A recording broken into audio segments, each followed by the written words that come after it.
हम दोनों फोरमों की ओर से, केएमएम और एसकेएम नॉन पॉलिटिकल की ओर से सभी प्रेसकर्मियों का धन्यवाद करते हैं, उन्होंने हमें समय दिया। मैं सबसे पहले जो नए ऐलान है, जो दो फोरमों ने मीटिंग करके पास किए, उसकी अनाउंसमेंट करूंगा। जैसे आपको मालूम है कि हरियाणा के बॉर्डरों के ऊपर हमारे ऊपर केंद्र अथवा हरियाणा सरकार ने जुल्म करते हुए हमें वहां रोका। एक हमारा 22 साल का नौजवान शहीद शुभकर्ण सिंह शहीद हुआ, 433 जख्मी हुए, जहरीली गैसों का हमारे ऊपर इस्तेमाल हुआ, बुलेट गन हो, बायलेट गन हो, शॉटगन हो, एसएलआर के फायर हो, 12 बोर के फायर हो, सभी चले और हमारा भारी नुकसान हुआ। जो ऑफिसर्स हैं हरियाणा गवर्नमेंट के, हरियाणा गवर्नमेंट अथवा भारत सरकार उनको आने वाले समय में सम्मान करने जा रही है। तो ये आजाद भारत में पहली घटना हमें सामने नजर आ रही है कि जैसे जनरल एडवायर ने जो कुछ किया था जलियांवाला बाग में, तो अब लगता भारत सरकार जो देश के किसान मजदूर के ऊपर भारत की सत्ता के ऑफिसर जुल्म करते हैं, उनको सम्मान करते हैं, करने जा रहे हैं। हम इसकी निंदा करते हैं और इस सम्मान को रद्द करने की मांग करते हैं। इसके लिए हमारा कार्यक्रम 1 अगस्त का है कि 1 अगस्त को हम मोदी सरकार की पूरे भारतवर्ष में अर्थी जलाएंगे 1 अगस्त को। इसी के साथ एमएसपी लीगल गारंटी कानून बनाने के लिए अथवा प्राइवेट बिल जितने विपक्ष के लीडर लेकर आए उसके लिए लॉन्ग मार्च भी करेंगे जिला हेडक्वार्टरों पर। ये दोनों जुड़कर कार्यक्रम होंगे। दूसरा, 15 अगस्त को हम लोग पूरे भारतवर्ष में ट्रैक्टर मार्च करेंगे। ट्रैक्टर मार्च के साथ साथ जो नए क्रिमिनल लॉ लेकर आई है सरकार, उसकी जितनी भी कॉपीज है क्रिमिनल लॉ की, वो जलाई जाएंगी। ये हमारा दूसरा कार्यक्रम होगा। इसी के साथ साथ 31 अगस्त 2024 को हमारे मोर्चे को जो हरियाणा के बॉर्डरों पर चल रहा 200 दिन पूरे हो जाएंगे और उस 200 दिन के लिए हम लोग उन बॉर्डरों के ऊपर जो लाखों किसानों मजदूरों का इकट्ठ करेंगे। इसके लिए आपके माध्यम से अपील भी करते पूरा पंजाब, हरियाणा, हिमाचल, यूपी, राजस्थान सभी को कि जब 200 दिन पूरे हो 31 अगस्त को, तो ज्यादा से ज्यादा संख्या में लोग बॉर्डरों के ऊपर पहुंचे। वो खनौरी हो, शंभू हो और अन्य कोई बॉर्डर हो, अधिक से अधिक लोग पहुंचे। इसी के साथ साथ 1 सितंबर को यूपी में दोनों फोरमों की महारैली होने जा रही है, संभल में, इसकी जगह है संभल। इसी के साथ साथ हरियाणा में 2 बड़ी महापंचायतें, बड़ी महारैलियां की जाएंगी। एक रैली है 15 सितंबर को, ये जींद जिला है जहां हम लोग कर रहे हैं कार्यक्रम। दूसरी रैली 22 सितंबर को पिपली में होगी। ये 2 बड़ी रैलियां हम लोग हरियाणा में सितंबर में करने जा रहे हैं। मैंने लगभग ये कार्यक्रम आपको बताने थे, आपके समक्ष रख दिए ये कार्यक्रम। और बस एक ही बात, आज आशीष मिश्रा मोनू जिसको बोलते हैं, उसकी जमानत हो गई। जो किसानों का कातिल था, जिन्होंने किसानों के ऊपर गाड़ियां चढ़ा के उनको कत्ल किया था, इस फैसले की हम निंदा करते हैं। इस तरह के लोगों को जमानत नहीं मिलनी चाहिए और इस तरह के लोग जेल के बीच जाने चाहिए। इसके इंसाफ के लिए लड़ाई हम जारी रखेंगे। आगे का कार्यक्रम डलेवाल जी बताएंगे। सभी सत्कारयोग पत्रकार भाइयों,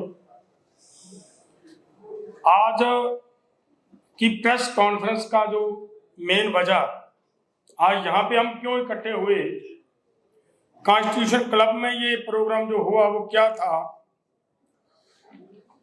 वो मेनली वो बात आपके माध्यम से पूरे देश के लोगों के पास जानी चाहिए, सरकार के पास जानी चाहिए। वो मेन वजह ये थी कि हम लोग लंबे समय से जो किसान हैं, ये हमारी डिमांड है कि एमएसपी की गारंटी का कानून दिया जाए, लेकिन सरकार और सरकार का अपने ही कुछ एक्सपर्ट इस बात को इस तरीके से लोगों के सामने पेश कर रहे हैं कि अगर एमएसपी की गारंटी का कानून आ गया तो हमारे देश की अर्थव्यवस्था के ऊपर बहुत बड़ा बोझ पड़ेगा। लगभग 17.5 लाख करोड़ रुपया एक्स्ट्रा चाहिए उसके लिए।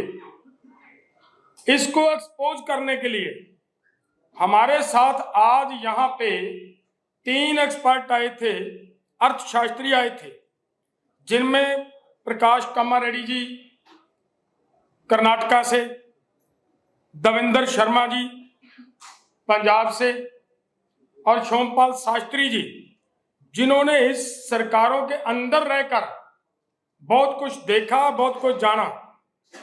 ये तीनों एक्सपर्टों ने यहां पे आज इस बात को क्लियर कर दिया, स्पष्ट कर दिया कि एमएसपी की गारंटी का कानून देने के मामले में जो अफवाहें फैलाई जा रही हैं, खजाने के ऊपर बोझ पड़ेगा, अर्थव्यवस्था के ऊपर बोझ पड़ेगा, ये बिल्कुल झूठ है। कोई किसी तरह का बोझ नहीं पड़ने वाला। इसके बजाय बोझ के सगों अर्थव्यवस्था और तेज होगी और बढ़िया हालात बनेंगे देश के अंदर, देश की इनकम बढ़ेगी। ये बात उन्होंने आज सिद्ध की है और ये बात बहुत जरूरी थी आपके पास ये बात लेकर जाना। दूसरी बात, जैसे पंधेर साहब ने एक बात कही है, हमारा शंभू और खनौरी बॉर्डर के ऊपर किसानों के ऊपर गोलियां चलाई गई, एक किसान शहीद कर दिया गया, 5 की आई साइट चली गई और 433 गंभीर रूप से जख्मी हुए। इतना कुछ होने के बावजूद ये हुआ कि हमारे कुछ लोगों ने जो पीआईएल डाली गई हाई कोर्ट के अंदर, उस हाई कोर्ट ने हरियाणा के ही एक अधिकारी को उसकी जांच सौंप दी गई और जो जांच सौंपी गई है जैसे हरियाणा के अधिकारी को, उससे पहले कि मैं एक छोटी बात आपके ध्यान में लाऊं तो आप समझोगे कि हम ये बात क्यों कर रहे हैं। हमारी Punjab and Haryana high court की ओर से यह कहा गया कि एक रिटायर जज की अध्यक्षता के अंदर एक कमीशन बनेगा और वो कमीशन जांच करेगा कि ये क्या हुआ, वहां पे क्या एक्सेस फोर्स यूज किए गए, शुभकर्ण की डेथ जो हुई है वो कहाँ हुई, क्या है, कौन उसकी जांच करेगा। जब ये बात आई तब क्या हुआ था, हरियाणा गवर्नमेंट सुप्रीम कोर्ट जाती है और ये कहती है कि अगर इस कमीशन ने इस पूरे घटनाक्रम की जांच की तो हमारे ऑफिसर्स की का मोरल डाउन होगा। इंपॉर्टेंट बात यह है। और उसी के साथ एक बात और कही गई कि अगर यह जांच होती है तब भविष्य में कोई भी अधिकारी किसी तरह किसी लोगों के ऊपर गोली चलाने से हिचकिचाएगा। सबसे बड़ी बात तो यह है कि जो सरकार सुप्रीम कोर्ट में जाकर उस इन्वेस्टिगेशन को रोकना चाहती है, उसी सरकार के अधिकारी अगर उसकी इन्वेस्टिगेशन करेंगे तो इंसाफ कहां से मिलेगा। और आगे जो पंधेर साहब ने बात कही, 2 एसएसपी उन्होंने सिलेक्ट किया है, एक मेरा ख्याल है आईजी सिलेक्ट किया गया है। अंदाजा लगाएं कि एक अधिकारी एक आईजी के खिलाफ रिपोर्ट दे पाएगा क्या।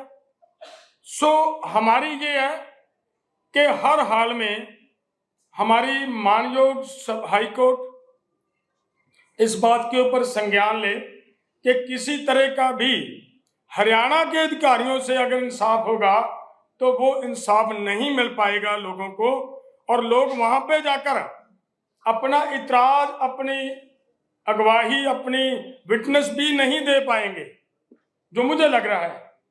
तो इसके लिए हमारा ये है, तो इसी के लिए और बड़ी बात और इसमें शामिल हो जाती है कि वो उन्हीं अधिकारियों को हरियाणा गवर्नमेंट राष्ट्रपति अवार्ड के लिए सिलेक्ट कर देती है, तो इसका मतलब जिन अधिकारियों को अवार्ड के लिए सिलेक्ट किया जा रहा है, क्या उन अधिकारियों के खिलाफ कार्रवाई हरियाणा गवर्नमेंट की तरफ से होने की संभावना कहीं पे भी नजर नहीं आ रही। सो ये एक सीरियस मैटर है। इसीलिए हमें उनके विरोध में ये जो पुतले जलाने का, भाजपा के पुतले जलाने का, केंद्र सरकार के पुतले जलाने का कार्यक्रम पूरे देश के लिए, पूरे देश में करने का प्रोग्राम देना पड़ रहा है, वो इसीलिए देना पड़ रहा है। और वो होगा हर जिले में, और एक बड़ा रोष मार्च निकालकर और एक जगह पे जाकर भाजपा का पुतला जलाया जाएगा। ये जो बड़ा इंपॉर्टेंट बात थी जो आपको एक्सप्लेन करनी थी। बाकी बात अभिमन्यु कुहाड़ जी आपके समक्ष रखें, आप बिल्कुल।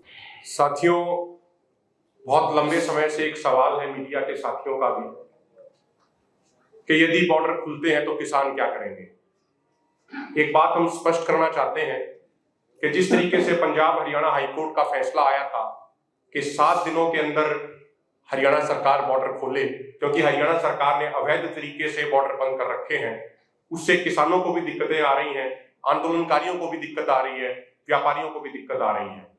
लेकिन हरियाणा सरकार ने हाईकोर्ट के उस फैसले का सम्मान नहीं किया, वो सुप्रीम कोर्ट चले गए। एक बात हम दोनों फोरमों की तरफ से बिल्कुल स्पष्ट करना चाहते हैं कि जब भी बॉर्डर खुलेंगे 1 हफ्ते के अंदर अपना सारा सामान ट्रॉलियों में लाद के हम दिल्ली की तरफ कूच जरूर करेंगे, क्योंकि 13 फरवरी को जिन मांगों को लेके हम निकले थे वो दिल्ली जाने के लिए निकले थे। लेकिन भाजपा सरकार ने, हरियाणा की भाजपा सरकार ने क्रूरता की सारी हदें पार करते हुए जिस तरीके का नरसंहार किया गया उस सरकार द्वारा, उनको कभी भी माफ नहीं किया जा सकता। और मैं 2-4 चीजें मीडिया के साथियों को दिखाना चाह रहा हूं। जिस तरीके के हथियारों का इस्तेमाल इस शांतिपूर्ण आंदोलन में अब तक किया गया है, चाहे वो इंजेक्टर मोर्टार हो जिनका इस्तेमाल अमूमन बॉर्डरों के ऊपर किया जाता है, कोई मजबूत गेट हो, बड़ा गेट हो, उसको तोड़ने के लिए इस्तेमाल किया जाता है, उस तरह के इंजेक्टर मोर्टारों का इस्तेमाल किसानों के ऊपर, निहत्थे और निर्दोष किसानों के ऊपर किया गया। 12 बोर के हजारों राउंड फायर किए गए।